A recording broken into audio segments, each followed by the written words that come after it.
Yes, friends, welcome once again. And so, friends, this is the point which you must not.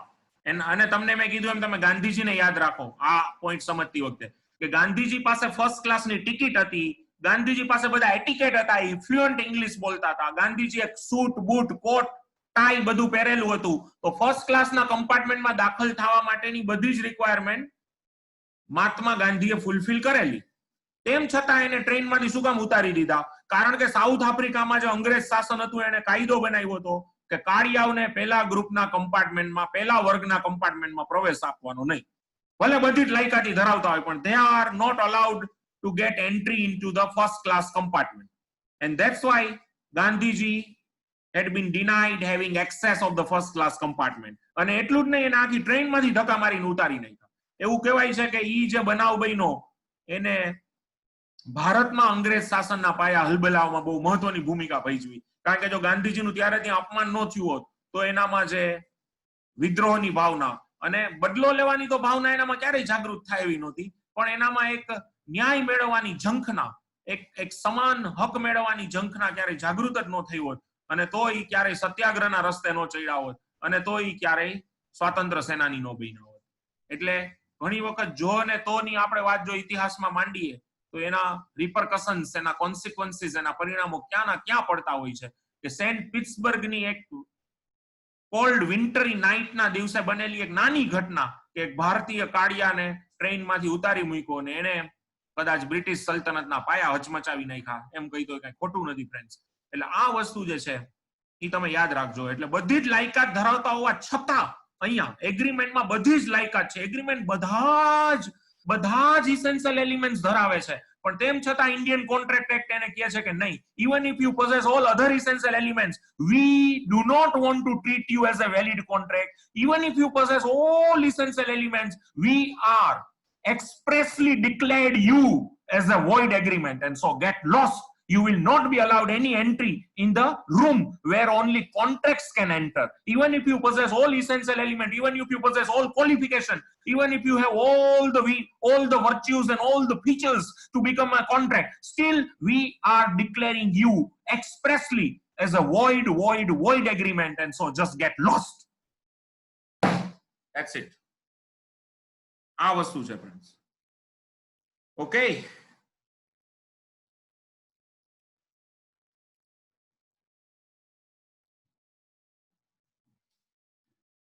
ગાંધીજીનું મૂવીનું નામ ગાંધી જ છે, બરોબર.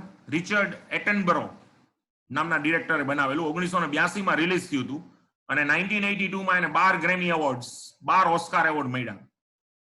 અને જેમાં ગાંધીનું પાત્ર કોણે ભજવ્યું હતું? બેન કિંગ્સલે.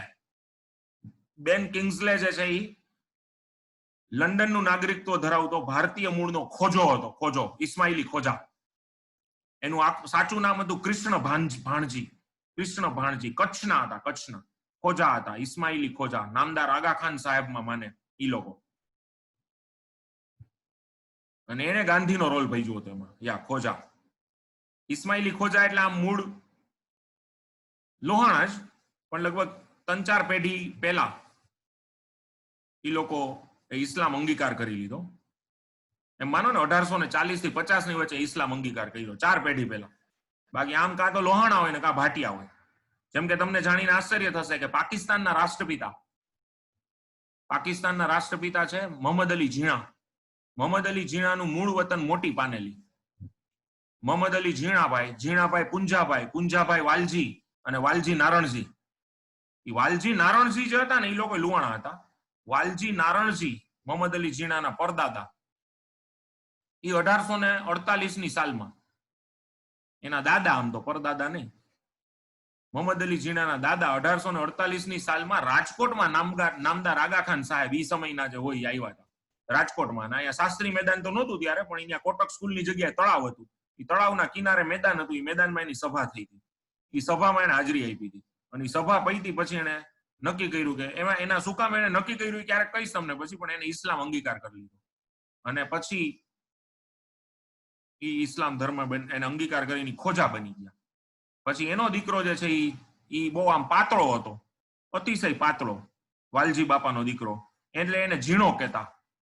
અને આ ઝીણાનો દીકરો મોહમ્મદ અલી, જેનો જન્મ કરાચીમાં થયો, એટલે એને મોહમ્મદ અલી ઝીણાભાઈ એમ હતું ખરેખર, મોહમ્મદ અલી ઝીણાભાઈ. પેલા આપણે છે ને છોકરાનું નામ ને એના બાપુજીનું નામ ભેગું જ બોલાતું. આપણે જો તમે પરા બજારમાં જાવ તો દુકાનના નામ એમ જ હોય, દામજી, રાઘવજી, પ્રેમજી, રામજી, ગોપાલજી, જાદવજી, એમ. એવી રીતે છોકરાનું નામ ને એના બાપુજીનું નામ ભેગું જ બોલાતું. એટલે મોહમ્મદ અલી ઝીણાભાઈ એમ હતું. એમાંથી આ મોહમ્મદ અલી ઝીણાભાઈ એને ઝીણા એના પપ્પાના નામને અટક બનાવી નાખી અને જિન્હા કરી નાખ્યું, જિન્હા. એટલે મોહમ્મદ અલી જિન્હા થઈ ગયું. આખું આમ છે લોજિક એનું, બરોબર. એટલે આપણે આમ એક રીતે ગર્વ કહી શકીએ કે સૌરાષ્ટ્રની ભૂમિ, આમ તો મોહમ્મદ અલી ઝીણામાં બહુ ગર્વ લેવા જેવું નથી કાંઈ, બધું તમે આખો હિસ્ટ્રી વાંચો તો. પણ અહીંયા એટલું કહી શકાય કે ગાંધીજીનું મૂળ વતન કુતિયાણા. ગાંધીજીનો જે પરિવાર છે, ગાંધી પરિવાર, એ પોરબંદર શિફ્ટ થયો એ પેલા કુતિયાણામાં કરિયાણાના ધંધાનો, એ લોકોનો મુખ્ય બિઝનેસ કરિયાણાનો હતો, વેપાર હતો. પછી લોકો પોરબંદર ટ્રાન્સફર થયા. તો કુતિયાણા અને મોટી પાનેલી બે વચ્ચે ટોટલ ડિસ્ટન્સ 60 કિલોમીટરનું. એટલે 60 કિલોમીટરની ફેરેફેરીમાંથી સૌરાષ્ટ્રની ભૂમિએ બે રાષ્ટ્રપિતા આપ્યા, મોહમ્મદ અલી ઝીણા અને મહાત્મા ગાંધી. મોહમ્મદ અલી ઝીણા મોટી પાનેલી, તમે ઉપલેટાથી જામજોધપુર જાઓ એટલે રસ્તામાં મોટી પાનેલી આવે.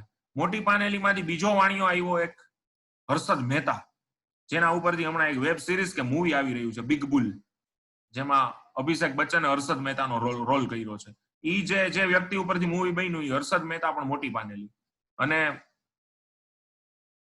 આપણા વાલજી બાપા, ગેલેક્સી ગ્રુપ વાળા વાલજી. સર બોલો સર, આ હર્ષદ મહેતા તો કદાચ ઈ જ નહીં ને, જે ઓલા મીન્સ કે વચ્ચે શેર માર્કેટમાં બહુ મોટો કઈક સ્કેમ થયો તો યસ, ઈ જ 1992 માં સ્ટોક માર્કેટ સ્કેમ થયું હતું, ઈ જ હર્ષદ મહેતા, બિગ બુલ. હા, એના પછી જે આખો આ ઓનલાઈન માર્કેટ મીન્સ કે ઓનલાઈન શેર માર્કેટિંગ નું એ બધું આવ્યું એ પછી. Yes, exactly same fellow.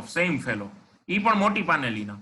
અને આપણા વાલજીભાઈ ભાલોડિયા, ગેલેક્સી ગ્રુપ રાજકોટ, વાલજી બાપા, SNK સ્કૂલ ને એ બધું, એ લોકોનું મૂળ વતન મોટી પાનેલી. એટલે મોટી પાનેલી આમ હિસ્ટોરિકલ સિટી છે એ રીતે. પણ સૌથી વધુ મહત્વનું તો આ જ કે ભાઈ મોહમ્મદ અલી ઝીણાના પરદાદાઓ ત્યાં રહેતા, અને એ લોકો લોહાણા હતા અને શ્રીનાથજીમાં માનતા, અને ઠાકોરજીની પૂજા પણ હતી ઘરે. ઇવન એ લોકો ઇસ્લામ અંગીકાર કર્યો પછી પણ 50-60 વર્ષ સુધી ઠાકોરજીની પૂજા રાખી હતી. અને મોહમ્મદ અલી ઝીણા જયારે ગુજરી જવાના હતા, એની અંતિમ ઘડીઓ ગણતા હતા પાકિસ્તાનમાં, ત્યારે એની બેન ફાતેમા, એને મોહમ્મદ અલી ઝીણા એમ કીધું હતું કે ફાતેમા મમ્મી બનાવી દેતી, બા બનાવી દેતી એવી તરઘારી લાપસી, કાઠિયાવાડી તરઘારી લાપસી છેલ્લે ખાધી હતી એને. એવો ઉલ્લેખ એના જે ડોક્ટર હતા એની ડાયરીમાં જોવા મળે. એટલે ઘણીવાર એટલે જ હું તમને કહું છું, જો ને તો જો વાલજી બાપા, મોહમ્મદ અલી ઝીણાના દાદા વાલજી બાપા જો ઇસ્લામ ધર્મ અંગીકાર ન કર્યો તો કદાચ પાકિસ્તાન નો હોત અને અત્યારે આપણે બધા એક જ હોત. એટલે ઇસ્લામ કર્યો અંગીકાર એટલે એવું થયું એવું નથી કેતો, સમજો તમે. પણ આ એક જો ને તોનું આ આખી અલગ હિસ્ટ્રી છે કે શું કામ મોહમ્મદ અલી ઝીણાએ પાકિસ્તાનની માગણી કરી, શું કામ એને જીદ પકડી રાખી. એમાં નહેરુ ગાંધીનો વાંક છે, એવું નથી કે ખાલી ઝીણાનો જ વાંક છે. પણ જો ને તોની ભાષા અને જો ને તોની હિસ્ટ્રી, અને ઈ મોહમ્મદ અલી ઝીણાનું એક બીજું કનેક્શન તમને કહું કે તમે કિંગ્સ 11 પંજાબની ટીમનું નામ સાંભળ્યું છે બધાએ? કિંગ્સ 11 પંજાબ. કિંગ્સ 11 પંજાબ જે છે એનો કિંગ્સ 11 પંજાબ જે છે એનો માલિક છે નેસ વાડિયા, ખબર છે બધાને? પ્રીતિ ઝેન્ટા જે છે એનો એક્સ બોયફ્રેન્ડ નેસ વાડિયા. આ નેસ વાડિયા જે છે ને એના પપ્પા નસલી વાડિયા, સમજો બરોબર. અને નસલી વાડિયા જે છે ને ફ્રેન્ડ સમજો, નસલી વાડિયાના મમ્મી, નસલી વાડિયાના મધર ઈ મોહમ્મદ અલી ઝીણાની ડોટર. નસલી વાડિયા બોમ્બે ડાઈંગ વાળા, એના મમ્મી ઈ મોહમ્મદ અલી ઝીણાની દીકરી.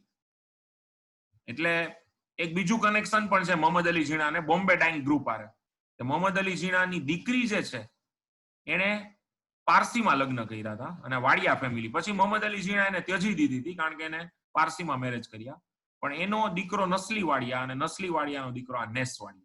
એટલે અત્યારે જે મોહમ્મદ અલી ઝીણાનો બંગલો છે વર્લીમાં, મુંબઈમાં, 5000 વાર જગ્યામાં, એના ઉપર 3 પાર્ટીનો દાવો છે. અને અત્યારે સુપ્રીમ કોર્ટ ઓફ ઇન્ડિયામાં એ કેસ પેન્ડિંગ છે. Government of India, government of Pakistan અને વાડિયા ફેમિલી છે, બોમ્બે ડાઈંગ વાળું છે એનું. એટલે ક્યાંથી ક્યાં ચક્કર લઈ જાય આપણને એ કઈ કહેવાય નહીં. તો યા ફ્રેન્ડ્સ, પાછા આવીએ મૂળ વાત ઉપર. એટલે હું એ કહી રહ્યો છું કે બધા જ ઇસેન્શિયલ એલિમેન્ટ્સની હાજરી હોવા છતાં, બધા જ ઇસેન્શિયલ એલિમેન્ટ્સ પ્રેઝન્ટ હોવા છતાં, ઇન્ડિયન કોન્ટ્રાક્ટ એક્ટ એમ કહે છે કે હે એગ્રીમેન્ટ, તારામાં ભલે બધા જ ઇસેન્શિયલ એલિમેન્ટ રહ્યા પણ અમે તને કોન્ટ્રાક્ટ ગણવા તૈયાર નથી, તો તું અહીંથી જા. મને મહાભારતના પણ બે પાત્રો યાદ આવે, એકલવ્ય અને કર્ણ. તો એકલવ્ય પાસે પણ બધા જ સારામાં સારા શિષ્ય બનવાના બધા જ ગુણો હતા. પણ હું તમને કહી દઉં કે એકલવ્ય જે છે ને એ આપણો પહેલો સીએ સ્ટુડન્ટ હતો. કઈ રીતે? કારણ કે આપણે સીએ માં ડિસ્ટન્સ લર્નિંગ થી ખરેખર ભણવાનું. આ ક્લાસીસ તો હમણાં ચાલુ થયા, બાકી ખરેખર પોસ્ટલ કોચિંગ ને ડિસ્ટન્સ લર્નિંગ થી ભણવાનું. ઈ એકલવ્ય જે છે એ ડિસ્ટન્સ લર્નિંગ પ્રોગ્રામનો પહેલો સ્ટુડન્ટ હતો, કે જે પહેલો પોસ્ટલ કોચિંગ કે ડિસ્ટન્સ લર્નિંગ, ત્યારે તો પોસ્ટલ કોચિંગ એની ડિસ્ટન્સ લર્નિંગ નો પહેલો સ્ટુડન્ટ. કારણ કે એને ગુરુ દ્રોણ પાસે ભણવા બેસવું હતું, પણ ગુરુ દ્રોણે એને સ્વીકાર્યો નહીં. કારણ કે ગુરુ દ્રોણ ખાલી રાજકુમારોને જ ભણાવતા, અને એટલા માટે ગુરુ દ્રોણે એને સ્વીકાર્યો નહીં. તો એકલવ્ય જે છે એ પોતે ગુરુ દ્રોણની મૂર્તિ સામે રાખી અને ડિસ્ટન્સ લર્નિંગ પોતે સેલ્ફ લર્નિંગ, એટલે સીએ વાળાને ઘણું સેલ્ફ લર્નિંગ કરવાનું હોય. હવે તો આ બધા ક્લાસીસ નહીં થઈ ગયું અમારા જેવા. બાકી પહેલા તો અમે બધા જેમ છે કે ક્લાસીસ વગર જ સીએ થયા.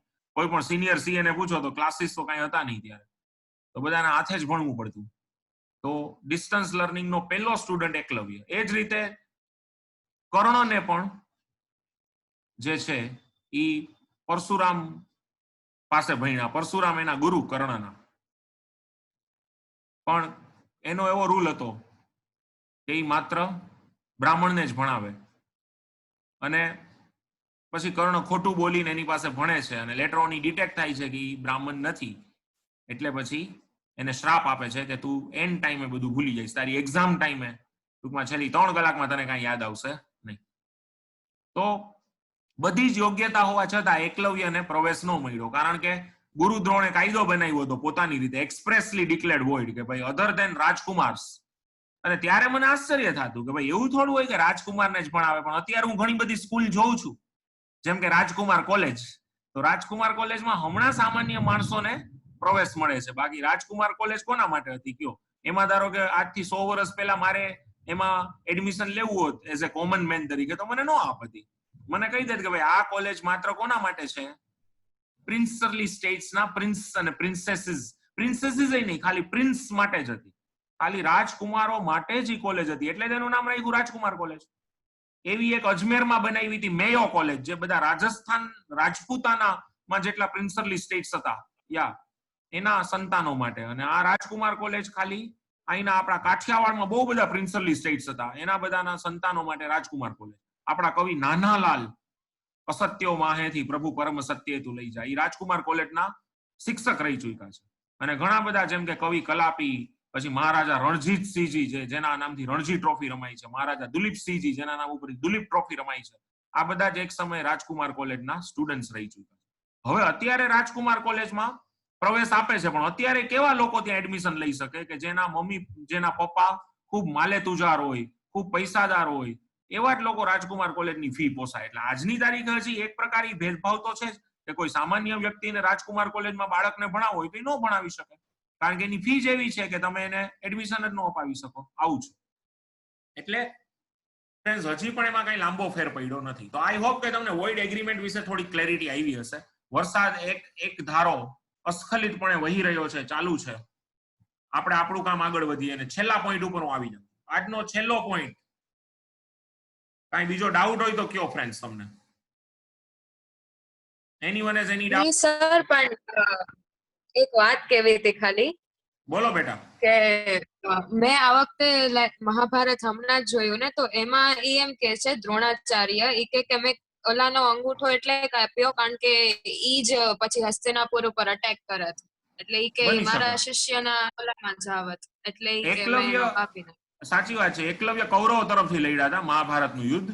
અને હવે આજે કેવું છે, થોડું હિસ્ટોરિકલી જે છે એ વાત સાચી છે, એને અન્યાય થયો, થોડીક એની કાસ્ટ બેઝ એની સાથે ઓલું થયું, એટલા પૂરતી વાત સાચી છે. પણ કદાચ એનો જે છે એ હેતુ, એનો ઓબ્જેક્ટિવ કદાચ દ્રોણાચાર્ય એ જોયો હશે. પણ એટલું ફિક્સ હતું કે દ્રોણાચાર્યએ વચનબદ્ધ હતા, ભીષ્મને વચન આપ્યું હતું હું રાજકુમારો સિવાય કોઈને ભણાવીશ નહીં. એટલે હી વોઝ બાઉન્ડ, એ પણ એક કોન્ટ્રાક્ટ જ હતો દ્રોણાચાર્ય અને હસ્તિનાપુરના રેઝિમ વચ્ચે, ભીષ્મ અને દ્રોણાચાર્ય વચ્ચે. અને by under the purview of contract Dronacharya was bound to teach only the princess of Hastinapur and no one else. અને ઈ કોન્ટ્રાક્ટનો ભંગ ભીષ્મે આખી જિંદગી કોન્ટ્રાક્ટ જ કર્યા છે. હા બરોબર, એમાં તો ઘણા એક્ઝામ્પલ્સ તમને એના કોન્ટ્રાક્ટના બની છે. બરોબર, પછી હવે જો એક બીજું છે, દેવાંશી પૂછે છે વેજરિંગ એગ્રીમેન્ટ એટલે શું? હું તમને ઈ સમજાવી દઉં ફટોફટ. વેજરિંગ એગ્રીમેન્ટ એટલે એક સિમ્પલ લોજિક છે, જો સમજો તમે. વેજરિંગ એગ્રીમેન્ટ એટલે શરત મારવાનું એગ્રીમેન્ટ. હું એમ કહું છું તો તમે સાંભળજો, હું એમ કહું છું કે આવતીકાલે રાજકોટમાં 10 ઇંચ વરસાદ પડશે, અને અલય દોશી એમ કે છે કે ના સર, કાલે રાજકોટમાં એક ટીપું પણ પાણી નહીં પડે, અથવા તો કે 10 ઇંચ તો નહીં જ પડે, કદાચ પડશે પણ 10 ઇંચ નહીં પડે. મેં કીધું ના અલય, રાજકોટમાં આવતીકાલે 10 ઇંચ વરસાદ છે. ઈ કે નથી. તો મેં કીધું જો 10 ઇંચ પડે તો તારે મને 2 લાખ આપવાના, નહીં તો હું તને 2 લાખ આપું. તો આમાં કોઈ સાયન્ટિફિક મેથોડોલોજી છે કે ખાલી વાઇલ્ડ ગેસ છે? કયો મને. Is there any scientific methodology or it's absolutely a wild guess? એક જંગલી અનુમાન સિવાય કઈ વધારે છે આ?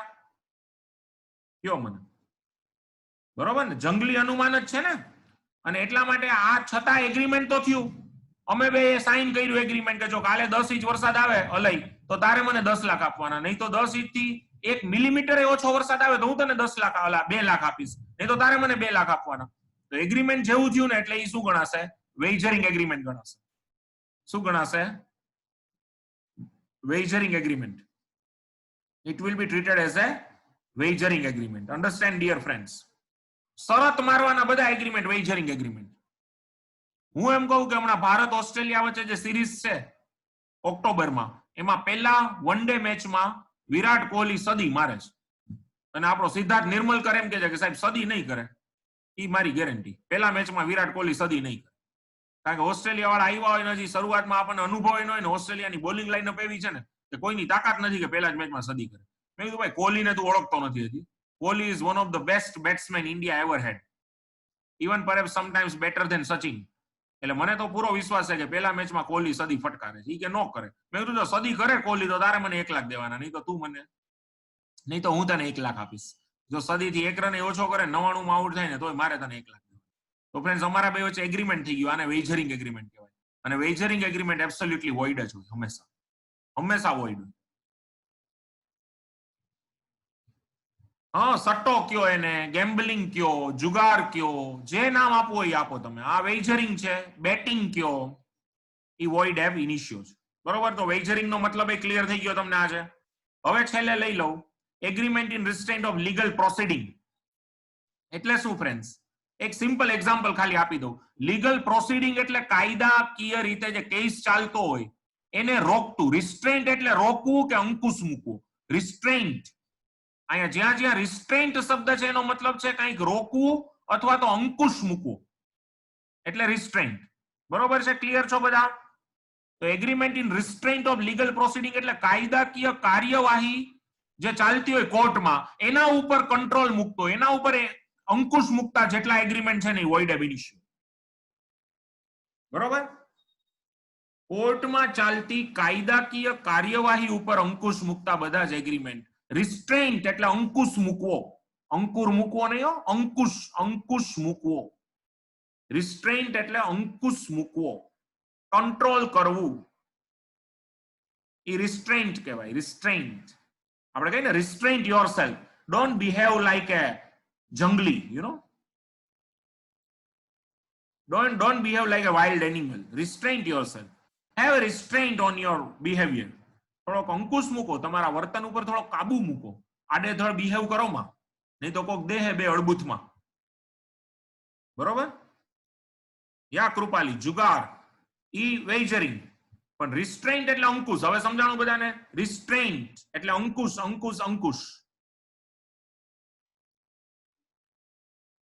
તો હવે રિસ્ટ્રેન્ટ ઓફ લીગલ પ્રોસિડિંગ નું તમને એક એક્ઝામ્પલ આપું.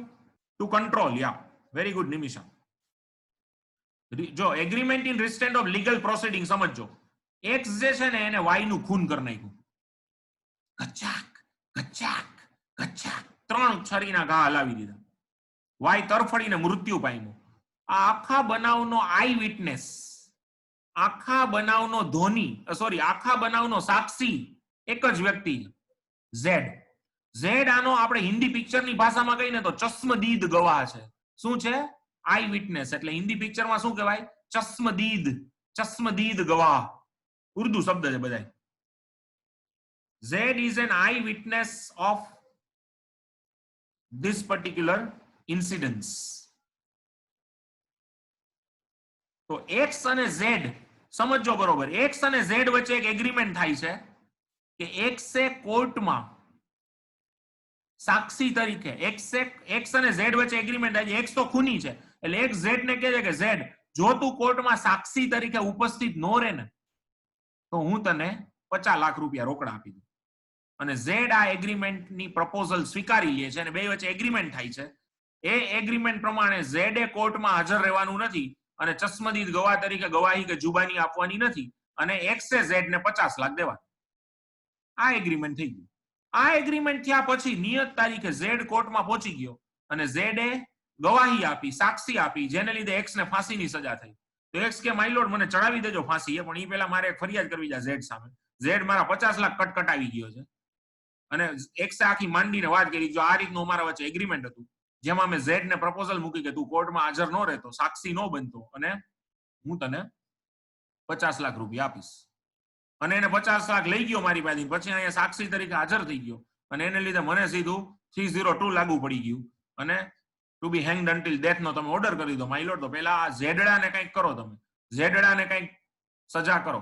કોર્ટ કે ભાઈ ઝેડ ને આપણે કંઈ કરી ન હોગી, કારણ કે તારું ને ઝેડ વચ્ચેનું જે એગ્રીમેન્ટ છે એ એક્સપ્રેસલી ડિક્લેર્ડ વોઇડ એગ્રીમેન્ટ છે, agreement in restraint of legal proceeding છે, વોઇડ છે અને કાંઈ ન થાય, 50 લાખ પાછાય ન મળે.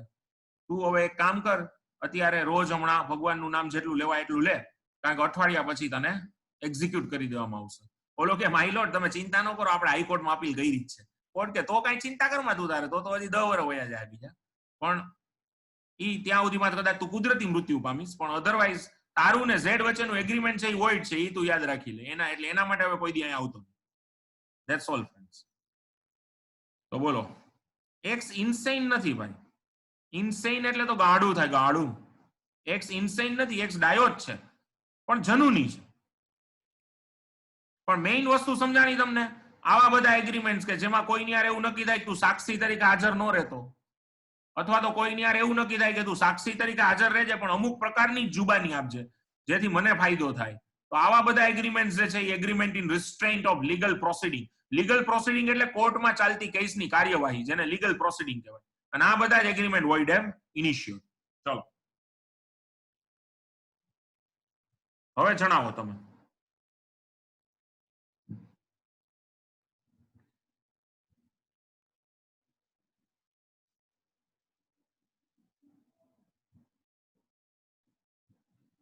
બોલો બોલો, એની ડાઉટ? તો હવે છેલ્લો પોઈન્ટ રહ્યો ફ્રેન્ડ્સ.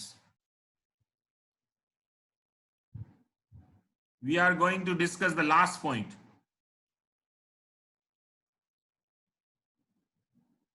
સાગર પંસાલા, એકવાર નથુરામ ગોડસેની લાસ્ટ કોર્ટ સ્પીચ સાંભળજો. મેં તો એની બુક જ વાંચી છે, મેને ગાંધી કો ક્યું મારા, એની બુક જ વાંચી બકા મેને ગાંધી કો ક્યું મારા એવી એક બુક છે, એ જ વાંચી છે, આખી બુક જ વાંચી છે. એટલે મને એના એટલે હવે એ બહુ ડિબેટેબલ પોઈન્ટ છે, એમાં હમણાં નથી પડતા આપણે. એના માટે એક અલગ ઝૂમ મીટિંગ કરશું, બરોબર? The contribution of Gandhi, pros and cons, એ બહુ લાંબી ચર્ચા છે અને એમાં તમે બધા બે ભાગમાં વેચાઈ જશો, એટલે મારે એવા થોડાક સેન્સિટિવ ટોપિક અહીંયા નથી ઉભા કરવા, બરોબર? પણ મેં વાંચ્યું છે એના વિશે, આપણે ક્યારેક ફોન ઉપર ચર્ચા કરશું. ચલો આગળ વધીએ અત્યારે ફ્રેન્ડ્સ. તો આટલું ક્લિયર છો બધા? તો હવે છેલ્લો પોઈન્ટ છે ને, હજી આપણી પાસે 6 મિનિટ છે, તમને ઓવરવ્યુ આપી દઉં. લાસ્ટ પોઈન્ટ છે ને ફ્રેન્ડ્સ, ઈ છે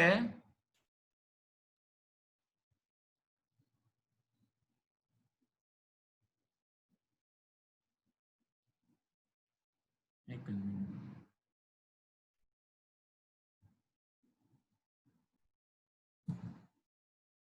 12th પોઈન્ટ છેલ્લો.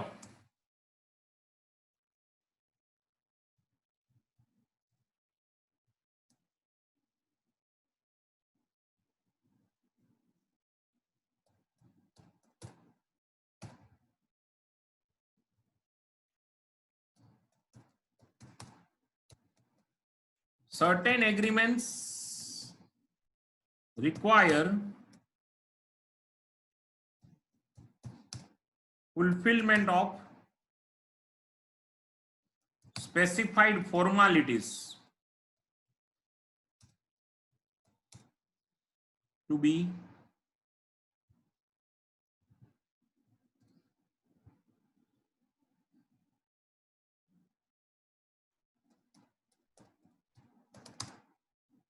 enforceable by law. સમજો તો તમે અમુક એગ્રીમેન્ટ એવા છે કે જેમાં અમુક ફોર્માલિટી ફૂલફિલ થવી જરૂરી છે, બરોબર? If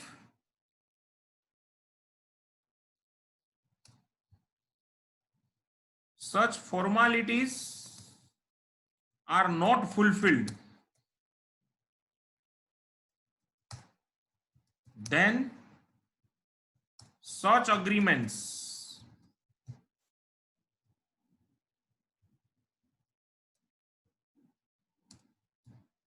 will become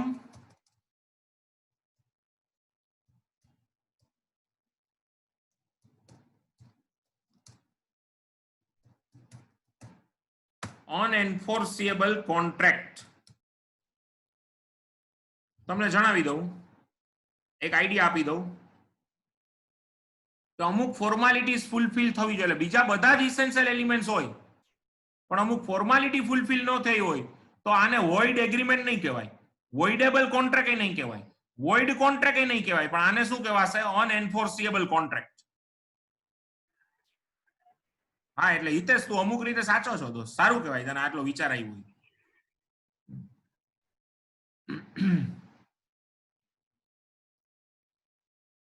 If such formalities are not fulfilled, then આમાં એક એડ કરી દઉં,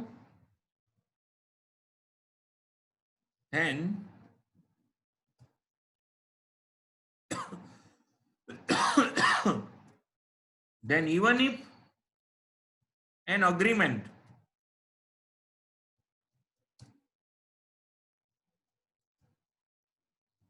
possesses all essential elements,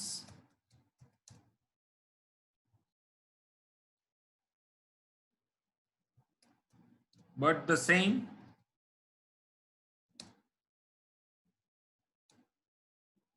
will not be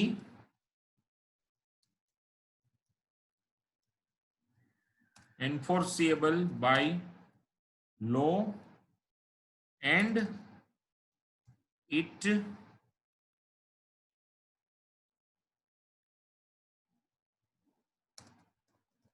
will become unenforceable contract. તમને જણાવું, જો ફોર્માલિટીનું મહત્વ છે એક ફ્રેન્ડ્સ, પહેલા થોડોક એનો આઈડિયા આપી દો. 2 જ મિનિટ છે આજે, એટલે કાલે આ પોઈન્ટને પૂરો કરીશું. તમે ઘરમાં બેઠા છો શાંતિથી, અત્યારે હમણાં લેક્ચર પૈતું મારું, 15 મિનિટનો બ્રેક છે, તમે ડ્રોઈંગ રૂમમાં ગયા, કોઈ હતું નહીં, મમ્મીએ આમ ચિઠ્ઠી રાખી હતી ડાઇનિંગ ટેબલ ઉપર કે બહાર શોપિંગ કરવા જાઉં છું, અડધી કલાકમાં આવી જઈશ, પાછી તારા માટે cold coffee with ice cream table ઉપર ઓલા ફ્રીજમાં પડેલું છે, 15 મિનિટનો બ્રેક હશે, એમાં પી લેજો શાંતિથી. એટલે તમે ફ્રીજ ઓપન કર્યું અને કોલ્ડ કોફીની આરે તમારો ફેવરિટ બેલ્જિયમ ચોકલેટ, કડવો થોડોક, કાળો કાળો આઈસ્ક્રીમનું સ્કૂપ ઉપર મમ્મીએ મૂક્યું હતું. એટલે તમે હજી ચમચી ગોતવા ગયા રસોડામાં, કિચનમાં, પાછા આવ્યા અને ચમચી હજી આમ બરોબર ઓલા બેલ્જિયમ ચોકલેટ ઉપર ભરાવી અને એક ઉપાડ્યું અને આ પહોંચવા ગયું ત્યાં તો બેલ વાગી. બોલો, તમારે કેવું હંમેશા મમ્મીએ કીધું ભાઈ એકલી ઘરે હો ને ત્યારે બહારનું એમને ખોલવું નહીં. એટલે પેલા ઓલામાંથી જોયું, આ તો ફુવા. ઝડપથી પેલા તમે અંદર આવ્યા, ઓલું કોલ્ડ કોફી વિથ આઈસ્ક્રીમ ફ્રીજમાં મૂક્યું, પાછા ગયા, બાયણું ખોલ્યું, બાયણું ખોલીને પછી શું કાંઈ બોલશો તમે? કોઈ કહેશે કાંઈ બોલશો કે એમને સીધા બાયણું ખોલીને અંદર આવતા રહેશો? પાછા કાંઈ બોલવું પડશે? કયો મને. બોલવું જ પડે ને સર, બોલવું જ હોય ને. હા, એ પાછા ફુવા જ ભાઈ, નહીં તો સર્વિસ થઈ જાય, ખબર છે? શું કહેશો એને? હા, આવો આવો ફુવા, જય શ્રી કૃષ્ણ, કેમ છો, શું કરે છે ફઈબા? પછી એમના સંતાનો જે તમારા કઝિન તમારા જેવડા હોય તો તમે એને પૂછો ને કે શું કરે છે ક્રિશા, શું કરે છે નિમિષા, હા વચ્ચે તે ખાસ શું કરે છે ધ્યાન રાજ, શું કરે છે અલય, જે કાંઈ પણ એને તેના એના સંતાનોના નામ હોય તમારે પૂછવું પડે કે નહીં? કેમ છો તમે, તબિયત સારી ને? કેમ અત્યારે તમે ધક્કો ખાધો? અને કંઈક શું લેશો, આવો બેસો શું લેશો, આ ત્રણ તો પૂછવું જ પડે કે નહીં કોઈ મહેમાન આવે તો આપણા પ્રમાણે. એમાં આપણે કાઠિયાવાડમાં તો શું કહેવાય, કાઠિયાવાડની મહેમાનગતિ તો પ્રખ્યાત છે આખા જગતમાં. અને આપણે દુહો બન્યો કે કાઠિયાવાડમાં કોક દી તું ભૂલો પડીને ભગવાન, એ કાઠિયાવાડમાં કોક દી તું ભૂલો પડીને ભગવાન, ભગવાન તું કોક દી કાઠિયાવાડમાં ભૂલો પડ, તારા એવા કરું સન્માન કે તને સ્વર્ગ ભૂલાવું શામળા. કે ભગવાન તું કોક દી કાઠિયાવાડમાં આવતો ખરો, એવા તારા સન્માન કરું ને કે સ્વર્ગે ભૂલી જઈશ. એવી તો આપણી મહેમાનગતિ વખણાય, આતિથ્ય ભાવના. તો આપણે તો પછી એને બધું પૂછવું પડે ને. ઓલો જે કોલ્ડ કોફીનો કપ આપણા માટે બનેલો હતો એ તમે ફુવાને આપી દીધું, બોલો કેટલું બલિદાન. તો વળી એટલું સારું થયું, ફુવાએ કીધું ભાઈ મને હવે તું રહેવા દે, ડાયાબિટીસ છે એટલે મને આ બધું તું રહેવા દે, એક કામ કર, બહુ તારી ઈચ્છા હોય ને તો એક મોરી ચા બનાવી દે. એટલે તમે આ બાજુ કોલ્ડ કોફીનો કપ બહાર મૂક્યો ને મોરી ચા મૂકી, એટલું વળી આવડી ગયું હતું અત્યાર સુધીમાં, 12માં આવ્યા ત્યાં સુધીમાં એટલો ફાયદો થયો. અને તમે ફુવાને પાછું કીધું ફુવા એક કામ કરો, હું શુગર ફ્રી જ લઉં છું મેન્ટેન કરવા માટે, તમે ડાયાબિટીક છો તો તમે શુગર ફ્રી લ્યો, આપણે બે ચા પી, હાલો હું આ કોલ્ડ કોફી મૂકી દઉં છું, પપ્પા હમણાં આવશે ને 7:30 એને પાઈ દેશું આપણે, એને કાંઈ વાંધો નથી. તો આ ફોર્માલિટી કરવી પડે કે નહીં? આવો બેસો શું લેશો કહેવું પડે કે નહીં? બરોબર ને?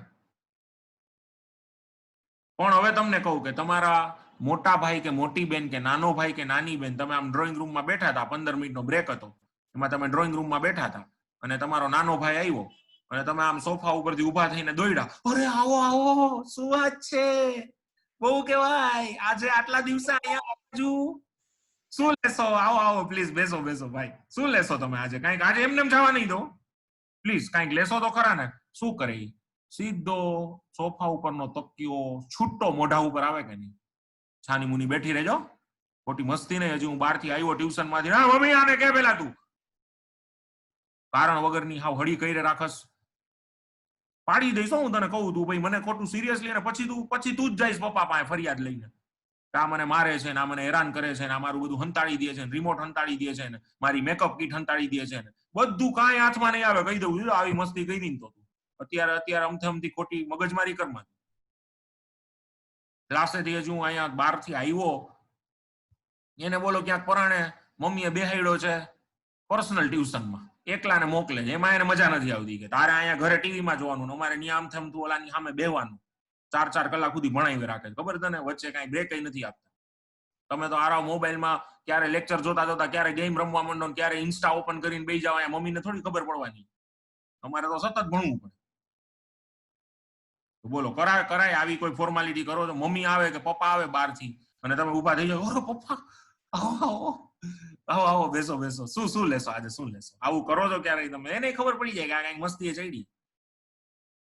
એટલે બધે ફોર્માલિટી ન હોય, જો આજે એટલું સમજી જાવ તમે, જેમ આપણી ઘરે બધા આવે છે બધા આપણે ફોર્માલિટી નથી કરતા, એમ બધા જ એગ્રીમેન્ટ જે થાય છે ને એમાં બધામાં ફોર્માલિટી નથી હોતી, પણ અમુકમાં હોય છે. જેમ કે ફુવા આવે ઘરે, પપ્પાના કોઈ ફ્રેન્ડ આવે, મમ્મીની કોઈ બેનપણી આવે તો આપણે ફોર્માલિટી કરવી. પણ મમ્મી આવે, પપ્પા આવે, ભાઈ આવે, બેન આવે, જે રોજે રોજ આપણી કામવાળા બેન આવે ને તમે ઉભા થઈ જાવ છો, અરે શું વાત છે રામી બેન, તમે આવો આવો બેસો બેસો, હાલો કોલ્ડ કોફી પીવડાવું, બરોબર? આવું કરો છો કઈ તમે? એટલે એમ જે રોજ આપણી ઘરે આવતા હોય એ લોકો ઘરે આવે તેમાં ફોર્માલિટી કરવાની નો. એવી રીતે દરેક એગ્રીમેન્ટ જે છે એમાં બધા ઇસેન્શિયલ એલિમેન્ટ્સ હોય તો એમાં ફોર્માલિટી કરવી પડે નહીં. પણ અમુક એગ્રીમેન્ટ એવા છે, અમુક એગ્રીમેન્ટ ફુવા છે, સમજો તમે, એ ફુવા એગ્રીમેન્ટ જે છે ને એમાં તમારે ફોર્માલિટી કરવી પડે, નહીંતર એ એગ્રીમેન્ટ જે છે એ કોઈ દિવસ એન્ફોર્સેબલ કોન્ટ્રાક્ટ બને નહીં. તો એ કયા એગ્રીમેન્ટ ફુવા એગ્રીમેન્ટ છે, કયા એગ્રીમેન્ટને તમારે ફુવા જેટલું માન આપવું પડશે, એ બધા જ એગ્રીમેન્ટ વિશે આપણે આવતીકાલે ડિસ્કસ કરીશું ને કાલે આપણે અચ્યુતમ કેસ ફોર્મ કરીશું. તો આજે હું મારું લેક્ચર અહીંયા પૂરું કરું છું. Have a good day, enjoy the other lectures. આવજો આવજો આવજો આવજો આવજો.